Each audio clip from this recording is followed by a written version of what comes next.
Olá pessoal, tudo bem? Bom dia aí. Como é que vocês estão? Tudo certo? Pessoal, então vamos dar sequência aí na nossa aula, né, na nossa videoaula, e vamos falar um pouquinho desse período aí do final do século XVIII, né, que é um período extremamente importante para a gente compreender por conta das ideias, né, que estão em voga nesse contexto, as ideias do iluminismo, né, do liberalismo, certo? A liberdade natural dos indivíduos, certo? O livre mercado, tá? Então, tudo isso aí, né, pessoal, essas ideias, elas, como eu falei para vocês no vídeo passado, elas estavam em voga lá na Europa, né? Então, era esse aí o ponto, né? Então estavam em voga na Europa, tá? E nos Estados Unidos também, na América do Norte também, certo? E a gente, é importante, pessoal, quando a gente fala desse contexto aí, né? A gente viu o período lá do despotismo esclarecido no vídeo passado, né? Lá com o Marquês de Pombal, as medidas que ele fez, que ele implementou aqui no Brasil e lá em Portugal, tá? É necessário, pessoal, nesse contexto também, tá? A gente relembrar aí, né, falar para vocês de dois grandes movimentos, né, que aconteceram aí no século, em fins do século XVIII aqui no Brasil, tá?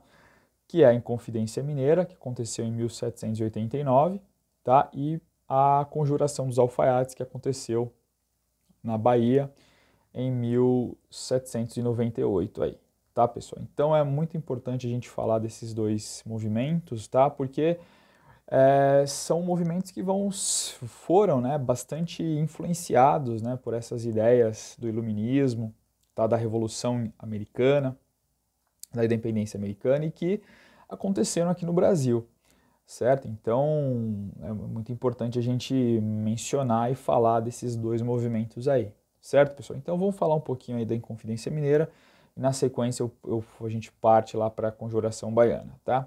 Então, pessoal, é o seguinte, né? A Inconfidência Mineira, ela acontece, né, na região ali de Ouro Preto, né, Vila Rica, tá? E a gente sabe, né, aquela região de Vila Rica é uma região que havia se transformado numa vila importante, né, numa cidade importante, havia passado aí por um processo de urbanização por conta da mineração do ouro, certo? Foi uma região que a gente viu lá no período da mineração, tinha se diversificado, né, enriquecido. A partir da região ali, né, das Minas Gerais, houve um processo de interligação com várias partes do Brasil, conhecido na época o Sul, o Sudeste, o Nordeste, certo? Então era uma região importante, uma região é, que recebia muitas coisas importadas de fora, né, principalmente aí da Europa, né? E aí existia uma elite, certo? Que eram pessoas que lucravam explorando ouro, os diamantes, fazendo parte da burocracia do Estado, certo? Então, essa elite, né, que era aí uma parte bastante pequena da sociedade de Vila Rica, mandava aí os seus filhos estudarem na Europa, né? E esses filhos, né, entraram em contato com essas ideias que a gente está vendo aí falando para vocês, né? Que eram as ideias propriamente aí do iluminismo, certo? Então eles iam estudar em Coimbra, né? Em Montpellier, lá na França, certo? Em Coimbra, em Portugal, né? Estudavam filosofia, direito, medicina, tá? E lá nesses centros, né? Europeus, essas pessoas, esses filhos da elite mineira entravam em contato com essas ideias, né? Ideias que para a época eram ideias extremamente revolucionárias, certo, pessoal? Extremamente revolucionárias. Falavam aí da liberdade do homem, né? Certo? Da liberdade do indivíduo. Se falava em direitos, né? Se falava em felicidade burguesa, em sistemas mais democráticos, né? De poder, tá? Então, em divisão de poderes, certo? Lembra lá do Montesquieu, o espírito das leis, né? Divisão de poderes, tá? Né? Ideias de que as pessoas são iguais juridicamente, ou seja, né? Eram ideias revolucionárias para aquele contexto, né? Não é à toa que lá na frente, no 14 de julho, vai estourar a Revolução Francesa, tá? Então, e em 1776 havia acontecido a independência dos Estados Unidos, ou seja, eram ideias que estavam mudando o contexto do mundo, né? essa perspectiva de enxergar o mundo, tá? Então, o que aconteceu, né, pessoal? É importante deixar bem claro, né, que essa elite, depois de formada, depois de percebendo tudo aquilo que estava acontecendo lá na Europa, essa elite, ela volta, os filhos dessa elite voltam aqui para o Brasil, o que eles encontraram, né? O que eles percebem, o que eles encontraram? Eles encontraram uma sociedade, né, onde a maior parte das pessoas era analfabeta, né, não sabiam ler, né, o básico não sabiam, e para piorar, além de serem analfabetas, essas pessoas, a maior parte delas, eram escravos, né? Certo? Trabalhavam como escravos de uma forma obrigatória. Então, imagina o impacto, né? Pensem vocês aí no impacto que essas pessoas, né? Esses filhos da elite, né? Quando voltam para o Brasil, eles têm. Né? Chegam aqui, e detalhe, né? Chegam aqui e eles percebem que o Brasil é uma colônia de Portugal. Né? Ou seja, é uma situação, como vocês podem ver, uma situação extremamente complexa, né? E aí que tá, né? Percebendo então essa realidade brasileira, né? Essas questões que haviam sido colocadas, essa elite começa a conversar, né? Começa aí a compartilhar dos saberes aprendidos lá na Europa, começa a compartilhar dos livros, muitos aí montavam, né? Bibliotecas nas suas casas com os livros importados, livros em francês, livros em inglês, tá? Então, essa elite vai começar a conversar. Vai lá, pô, peraí, tem alguma coisa de errado aí, né? Tem alguma coisa de errado aí, certo? Poxa, o Brasil está atrasado, anos-luz aí, certo? E, então, percebe, essa elite ela vai começar a pensar nos problemas do Brasil naquele contexto, né? Pensar que o Brasil não é livre, que o Brasil ainda tem aí uma série de encargos, né, com Portugal, que o Brasil não podia, naquele contexto, comercializar com nenhum outro país a não ser com Portugal, tendo em vista que existia ainda, né, naquele contexto, a lógica do mercantilismo, a lógica do pacto colonial. Tá? Essa elite, de certa forma, por mais que ela participasse, né, de questões políticas, essa elite ainda não tinha poder para mandar e desmandar como eles quisessem, como eles achavam que mereciam. Certo? Então, pessoal, eram problemas muito evidentes, né, que vieram à luz do dia, que começaram a chegar à luz do dia, tá? E aí, o que aconteceu, né? Para complicar ainda mais a situação, assim, essa elite, é bom a gente falar, como eu falei, que eles tinham cargos, né, dentro do Estado português ali. Então, eram pessoas que faziam parte da administração, que tinham tinham posses, certo? Eram contratadores que pagavam uma parcela, um pedágio, né, para a coroa para ter o direito de explorar o ouro, inclusive os diamantes. Então essa elite ela tinha alguns poderes, né, tinha dinheiro, tá?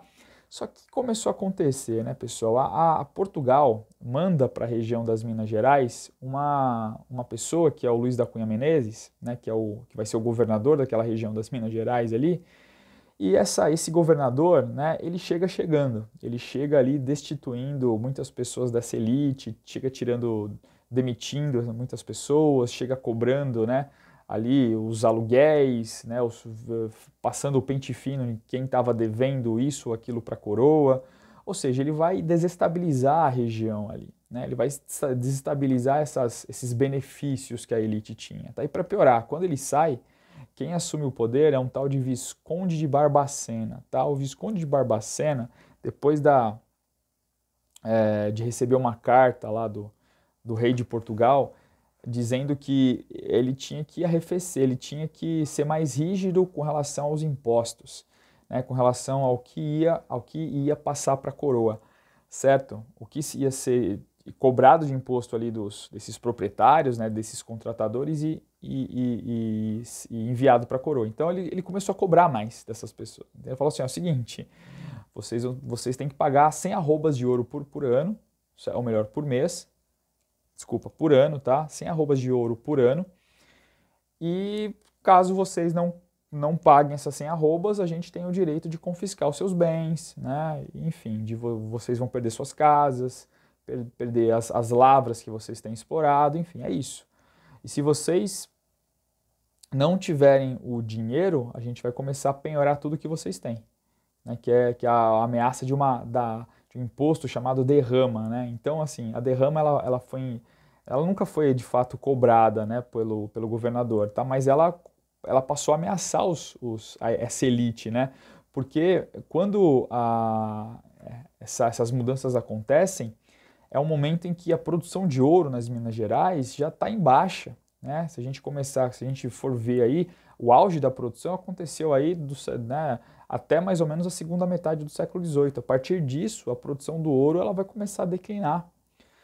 Tá? Então o que vai acontecer, né? Essa elite vai ficar extremamente arrasada, com medo, fala, meu, será eles vão cobrar mesmo da gente isso tudo, a derrama, né? Vão cobrar, vão pegar, vão penhorar os nossos bens, vão pegar, pois é, certo? Então esse medo passou a pairar, né, ali nessas pessoas aí da elite, tá? Como eu falei, de fato a derrama nunca foi cobrada, tá? Mas o medo dela ser cobrada era grande, né? Então e aí começou, né? As pessoas começaram a confabular, começaram a se reunir à luz de velas, né? Pessoas importantes, certo? Ali Tomás Antônio Gonzaga, né? Joaquim Silvério dos Reis, Joaquim José da Silva Xavier, que era o Tiradentes, né? Alguns padres ali, pessoas que faziam parte ali dos dragões, certo? O Alvarenga Peixoto, que era uma pessoa, né, um filho da elite que tinha ido estudar mineralogia na Europa, ou seja, eles começaram a pensar aí, né, em mecanismos de o que eles poderiam fazer para tomar uma postura aí contra a coroa portuguesa, certo? Então a solução que eles encontraram, né, foi justamente a separação, certo? Eles queriam a separação, a formação de uma república, né, independente, certo? Com sede ali em São João del Rei, em São João del Rei, certo? E separar da coroa, né? O objetivo dessa elite mineira era a separação total da coroa, certo? Então eles bolaram planos, né? Bolaram bandeiras, né? Num primeiro momento, o símbolo dessa bandeira seria um índiozinho, né? Segurando um arco e flecha, mostrando que já não era mais pertencente a Portugal. Num segundo momento, aquela bandeira de Minas Gerais, que existe até hoje, né? Que é a bandeira ainda hoje de Minas Gerais, que é aquela que tem o triângulozinho, libertas, quais será também, né? Liberdade ainda que tardia, certo? Então, eles pensavam naquele contexto em se separar do Brasil, né? Em fazer um escoamento de ouro próprio ali da República, né? Que eles queriam montar através do Rio de Janeiro, usando os caminhos que já existiam na colônia naquele momento, né? Fazendo parcerias com o Sudeste, né? Mantendo relações comerciais com o Sudeste, com o Nordeste. Ou seja, né, aquele Brasil ali delimitado, ali era o Brasil do Sudeste, né, ali uma parcela do Nordeste, produtora de açúcar e só, certo? Eles queriam então a independência, né, dando liberdade para alguns escravos, não para todos, né, para aqueles que nasceram no Brasil somente, eles ganhariam a liberdade, aqueles outros que chegariam depois não teriam liberdade. Existia uma discussão sobre quais escravos, se os escravos teriam liberdade, se os escravos não teriam, e isso começou a borbulhar, né? Essas ideias de separação, separatistas, elas começaram a borbulhar, certo? E aí, obviamente, isso, né, acabou vindo à tona, né? Dizem aí que o Silvério, né, o Joaquim Silvério dos Reis, né, que era um dos participantes desse processo todo, foi lá e conversou e delatou, né, para o Visconde de Barbacena o que estava ocorrendo, as custas aí de algum punhado de ouro, né, de perdão das dívidas. Então ele foi lá e delatou, né, os insurgentes, certo? Sendo aí parcela da sua culpa perdoada, beleza? E ele ainda ganhou uma grana, tá? Então o Judas do processo foi o Joaquim Silvério dos Reis, tá? E aí descobriu-se tudo, né? Descobriu-se que de fato estava sendo tramado, né? As pessoas foram obviamente presas aí nesse processo, tá? Muitos foram exilados, né? Foram para Moçambique, outros foram para outras partes da África, certo? Então, ou seja, né, pessoal, foi uma devassa, né, grande que fizeram, tá? E aí a gente sabe, né, que quem acabou pagando aí de forma exemplar foi o Joaquim José da Silva Xavier, o Tiradentes, que dentre essas pessoas aí que faziam parte, né, dos conjurados, né, o Tiradentes era a pessoa com menos posses, né, então coube a ele, a gente sabe, né, a pena exemplar, certo, que durou aí 48 horas para ser lida, tudo, né, já devem ter ouvido falar disso aí. Ele foi preso, tá, foi esquartejado, né, teve partes aí espalhadas por todo o império, por toda a região da Vila Rica, certo? E acabou sendo usado como pena exemplar, né? O crime de lesa majestade, né? Olha só, se você fizer isso que o Tiradentes fez, você vai acabar do jeito dele, né? Despedaçado e com a cabeça pendurada na frente aí, na entrada da cidade, beleza? Tiradentes que, assim, virou um símbolo, né, pessoal? Vocês sabem disso aí. Ele virou um símbolo da... Durante o Império, né, não se podia falar do Tiradentes, né? Ele era considerado um traidor, né? Durante o Primeiro, o Segundo Império, né, do Brasil, ele era um traidor, certo? Uma pessoa que havia traído a majestade, que havia traído, né, os ideais monárquicos, o rei, enfim, tá? E aí, olha que interessante, né? O Tiradentes, pessoal, lá na frente, depois, ele vai ser resgatado a figura dele com a instalação da República, né? Quando é proclamada a República, lá no 15 de novembro, resgatam a figura do Tiradentes, e não só resgatam a figura do Tiradentes, né? Transformam o Tiradentes numa espécie de Jesus Cristo, né?